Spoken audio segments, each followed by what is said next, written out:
Hi everyone, welcome back to another episode of our Red Brick Reno.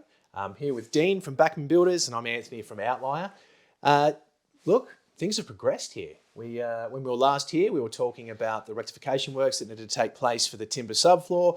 Look, the new stumps are in now. We've got new joists. The subfloor has been straightened and the real fun part, as far as I'm concerned, has now begun. So I haven't, but Backman and the team have been installing the Proclimax stanza over the top of the joist, and that now sits flush with the bottom of the joist so that we can now install bulk insulation into that space.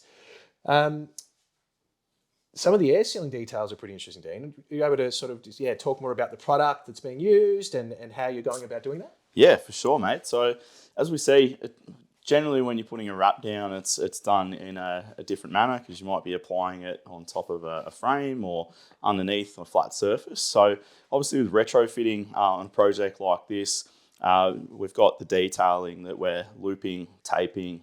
The boys are spending quite a bit of time on this. It probably is the most time, labour aspect to what we are doing on this project, but this is what's going to really bring the energy efficiency up. Basically, we've got the Proclimax gear here. So this is a class 4 weather resistive membrane. Basically, the boys have got this laid down and looped. We've got a pressure sensitive tape here, and then that gets applied with some pressure to make sure that it's going to bond and stick. So yeah, it's an unconventional way to new construction, but what we want to display is this is what people really can do in their own homes to really bring energy efficiency up. Well, that's a good point you make there. Yeah, this is, again, just to restate what we've already said before, but this home, we're keeping to the existing footprint, the existing structures being retained, and this is essentially how we can retrofit this existing home to really make it a really comfortable and healthy home. Now, the reason that we're installing this particular membrane or wrap over the joist is because we don't have any clearance in the subfloor to get underneath at locations to be able to install it like you would traditionally in the subfloor.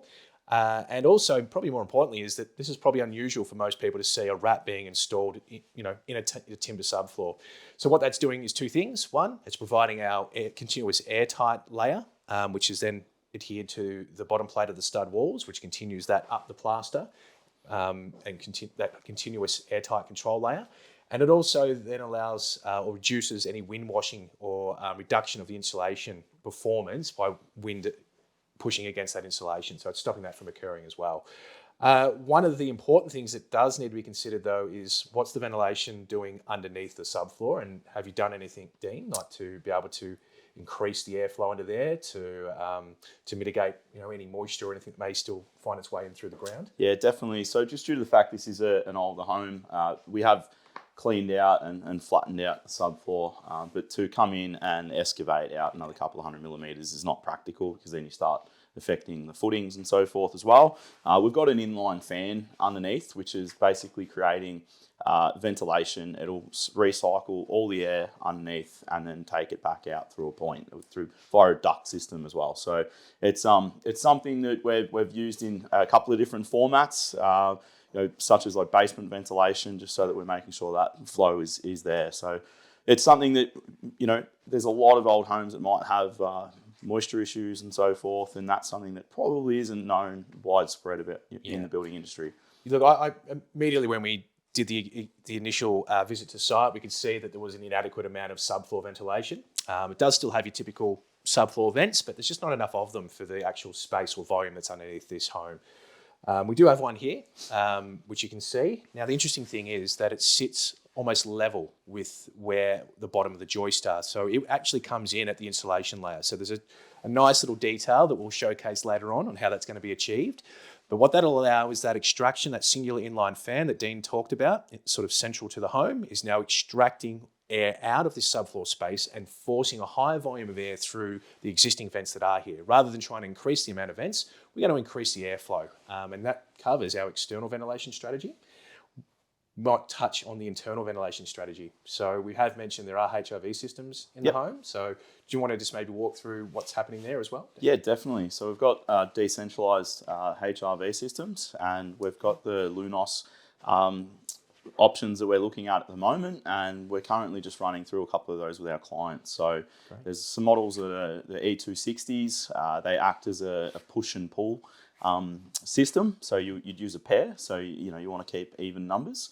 So we're just exploring that at the moment. Their next model up, which is literally called their next model. So that was particularly designed in here, but it is a wall-mounted unit, and it does look a bit more obtrusive. So we are just exploring whether we put 2 pairs of E260s in. So yeah, they're not widely used. Obviously, where you can, you use a centralized system, but from a cost aspect, they are a lot more efficient for people's budgets, and they are going to bring in that mechanical ventilation.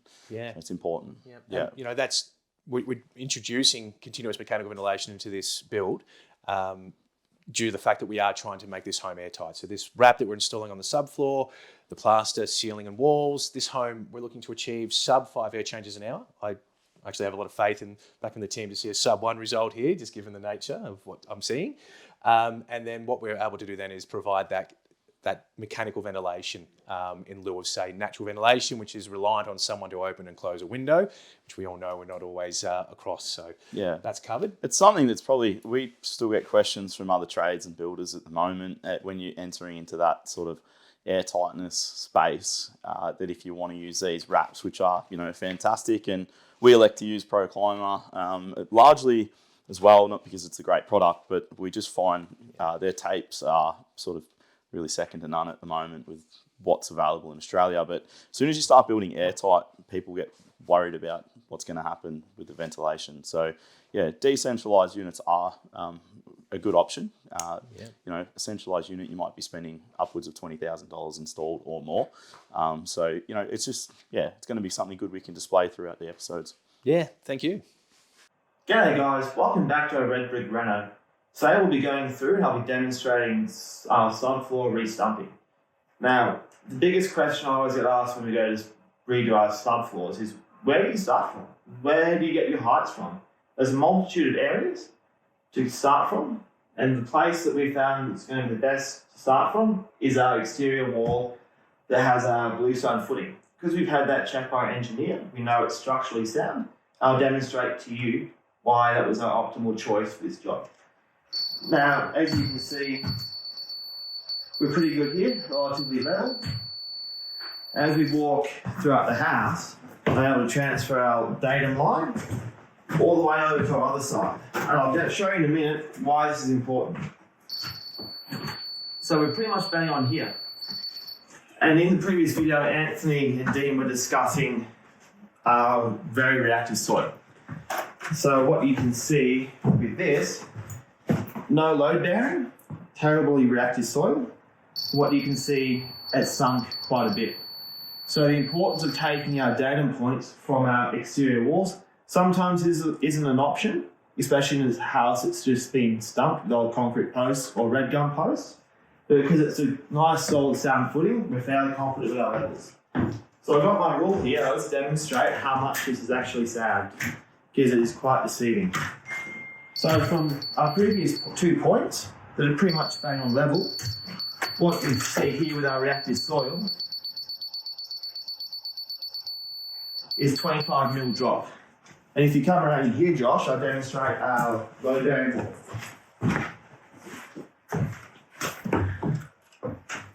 And this is the reason why we want to re-stump. Now, in most old houses, what you'll find is you have one continuous wall, or possibly 2 continuous walls in a hallway. And they're holding in all your struts for your underpurlings and your roof struts. So what you can see, no stump under here in the past. One of the issues that we found is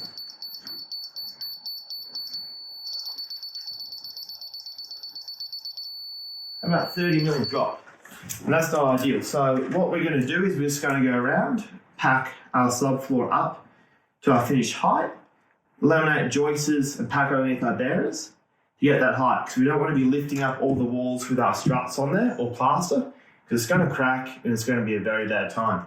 So what we're able to do, a couple of stumps underneath there, a couple of stumps underneath there, and we'll be laughing.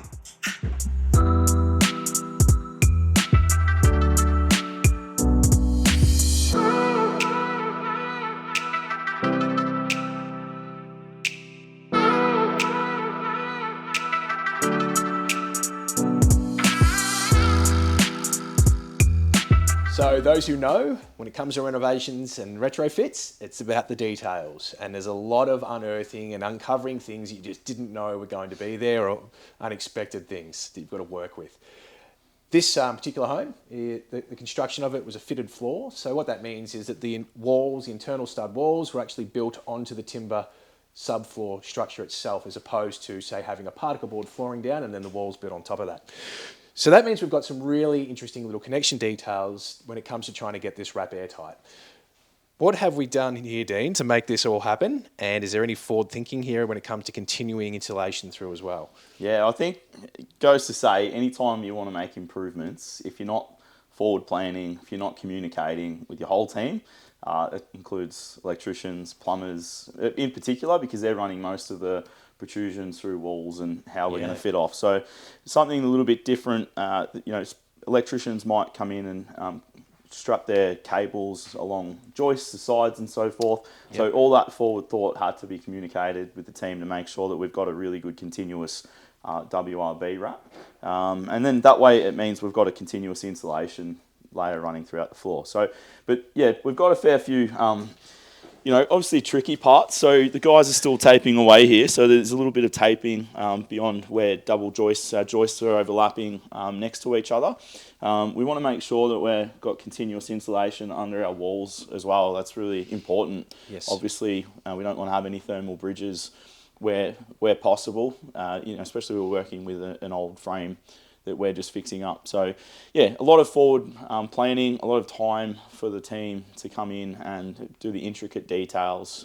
It takes a lot longer, as we all know, to do the small intricate details than it does to maybe wrap out runs of WRB and staple it. So yeah, a lot of planning. Yeah, I can see all the non-verbal communication throughout the build, and we've showcased that previously as well. And we can see the electricians have been very, very kind, and they've been mindful of the size of the holes that they've cut through the WRB or the wrap here, which is always much appreciated. And I can see the backside of the Proclima Exosana wrap here as it comes up, and that'll be sealed to this bottom plate here, just as it will be on this side as well.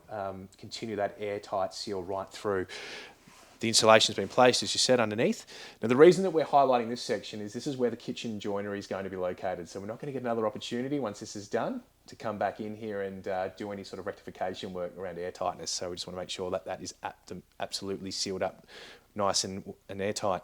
The insulation bats as well. Yeah. So this is how they'll be.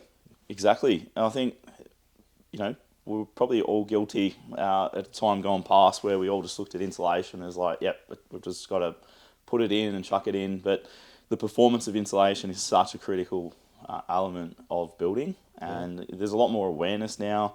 It might be boring to some people, but making sure a couple of really important things is the insulation. You do not want to compress it. You're affecting the R value of it and decreasing it.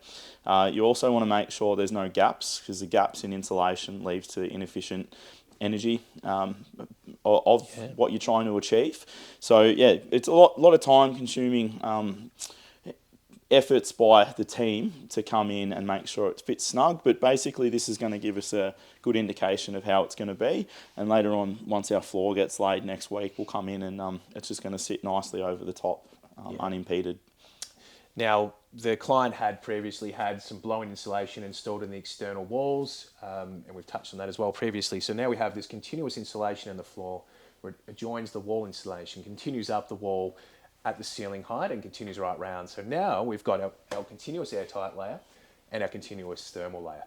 So big ticks to see this home perform, well into many generations to come. Yeah, we can already see, once we've had the WRB down without the insulation alone, only this week we've had a couple more frosts here in Kyneton. So there was actually a scenario where we've had frost condensation affected on the front windows where we haven't put the WRB yet, but this room here had no condensation. So obviously they are high performance windows, but as soon as we're got the ground up, we are having outside elements coming inside.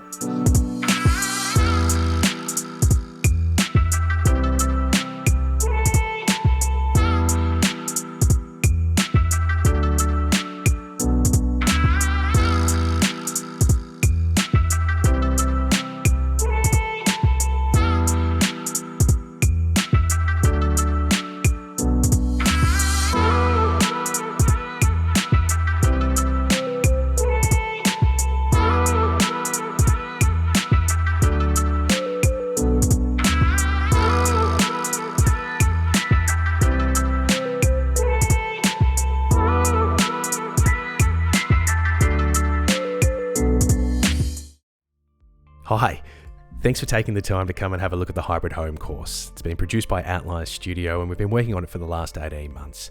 Look, we cover all the topics that you're going to need to be able to upskill and learn a little bit more about how you can have a higher performing home. We look at energy efficient housing design in general, orientation, airtightness, insulation, ventilation, thermal bridging, glazing, and we do touch on cost a little bit too. Although, disclaimer, it's only at the current time of recording that we've been able to put those forward. You'll find everything from as-built verifications in which we have our own services and advice, helpful handouts that touch on all of the topics that we discussed that you can see on the left-hand side here in the video. We consider things in detail like how we go about recording our height for shading. We also do some demonstrations on how to achieve better results in a NatHERS assessment. You'll see what looks like when we do our inspections and see the thermal bridging occurring, and you can also have a look at a previous presentation from Builders Declare that we did. We'll look at the importance of ventilated cavities and the right wraps and moisture control, as well as the ventilation systems. Thermal bridging is a big one that we touch on, and a step-by-step process of how to install a window. On top of that, you've got all these fantastic construction details you can use for projects yourselves and in your documentation. We look at all the best practices, high performance, and even airtight construction as well in these details. So please take the opportunity now to purchase the course. You will not regret.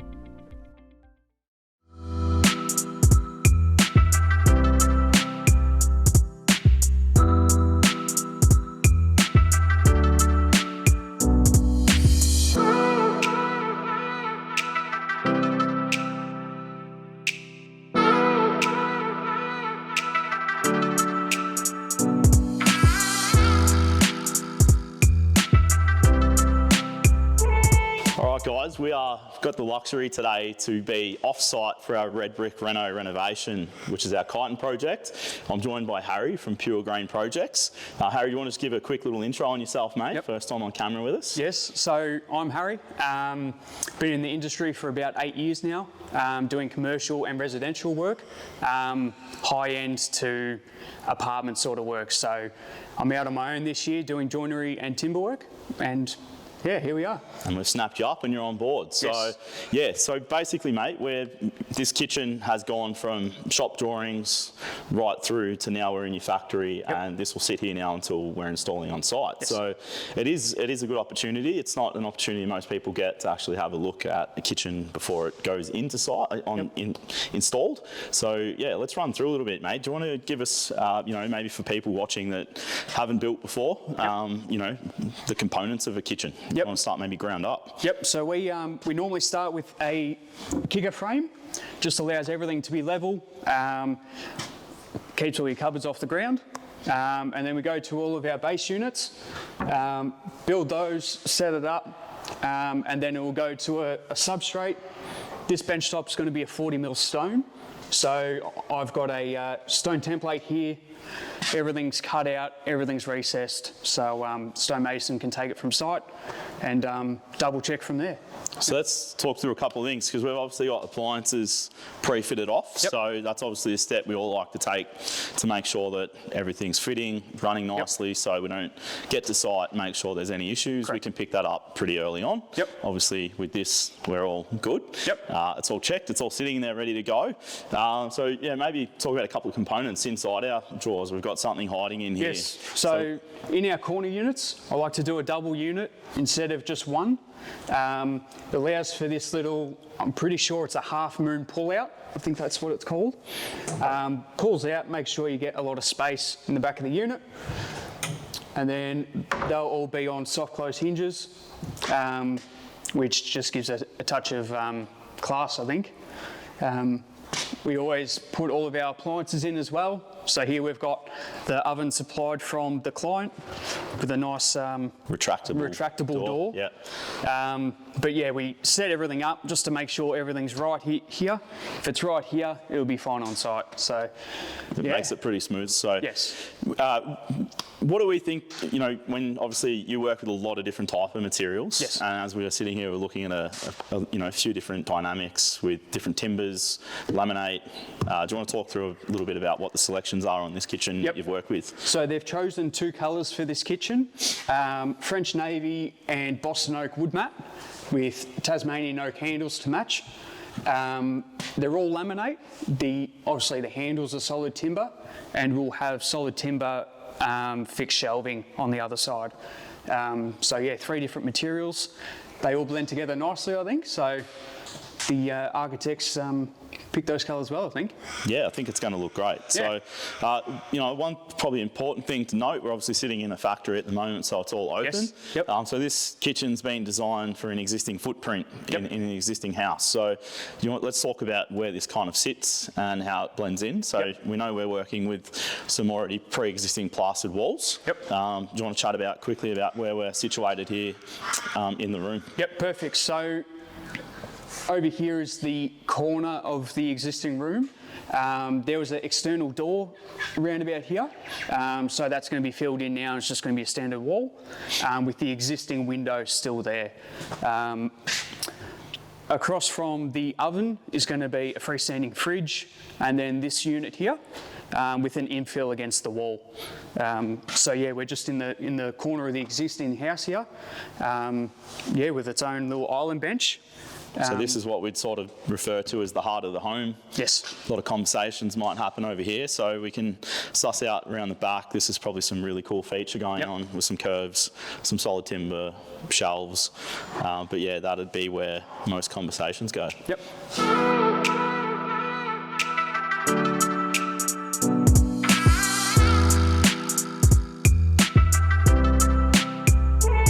So Dean just spoke about how important a kitchen is in a home. Not only are there conversations held around these spaces for cooking and preparing food, but our client in particular wanted to use this as a workstation. It's a great spot in the home. Lots of natural light comes into this area where it's getting placed, and it was important to have that ability to have free movement as you pass in and around these spaces. Avid gardener, so there's a lot of planting and seedlings and things like that being potted in this space.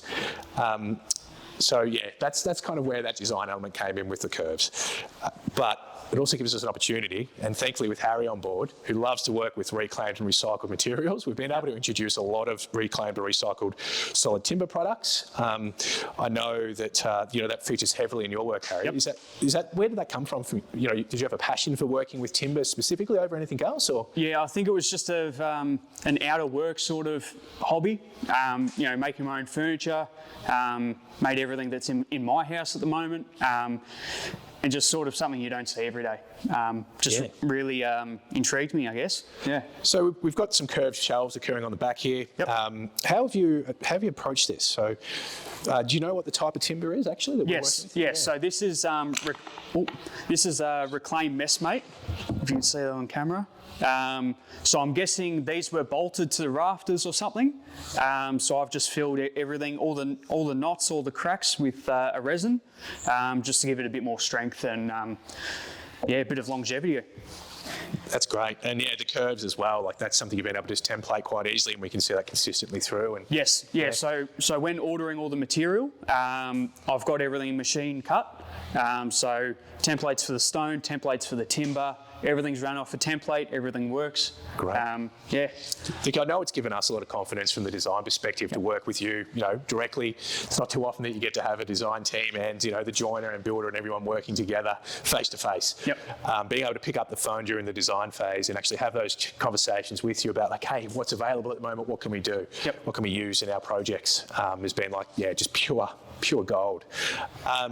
So speaking of that, like the process is probably something that most people maybe don't understand entirely how that works. Yep. So in our office, we've got Harvest, our interior designer, who's working with you to create a concept and then develop that a little bit further, go through all the selections and the finishes that you've touched on already, and such as the navy blue and the timber grain finish, and also the reclaimed recycled hardwood timber. But from there, like people probably don't realise that we're picking up the phone and having discussions around this as well, all through that process. And once we've got all of our selections and everything finalised, we then pass it on to yourself. Yep. So what happens from there? So once it gets passed on to me, I'll do my own shop drawings. One to show the client and the architects all the sizes I'm doing, but that also allows me to order materials straight from those drawings. make sure everything works as it should. There's a lot of elements behind the scenes that you don't see, such as the substrates for the stone and all that sort of stuff that's not really nutted out until I get to it. So yeah, that's really my process. So yeah, once you get your shop drawings done, then I'll take it, I'll go and order materials, and then start building. Here we are. That's great. Any advice for any designers or builders out there that helps joiners? Any information that really assists you to be on the documentation? Lots of elevations. Yeah. So a plan view is perfect, but elevations of everything makes everything so much easier. The little details of if you want exposed ends, if you want the fronts running through, there's a whole lot of stuff going into it, but as much detail as possible is great. Yeah, and don't be afraid to pick up the phone and have a discussion as well, because you'll be amazed at how much better that outcome's going to be. There was a few conversations in this kitchen, that's for sure. Yeah. Curves. We'll talk more about that, but actually, let's jump to it now.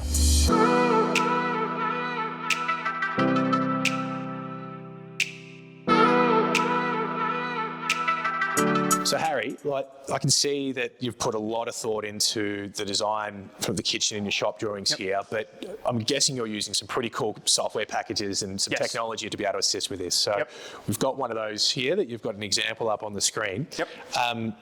How does it all, where does it begin? So how do you normally go through that process? So we've given you our set of drawings, and then from there you're able to develop a detailed set of shop drawings. Yes. So for those potentially listening, you do get many opportunities throughout this process to refine those details right up until now, where we've got a templated kitchen here to then go into the home. So it starts from, we've passed over what we've got to you now, and then you take it from there, and you're using certain software packages. So I will obviously take your drawings and make my own shop drawings.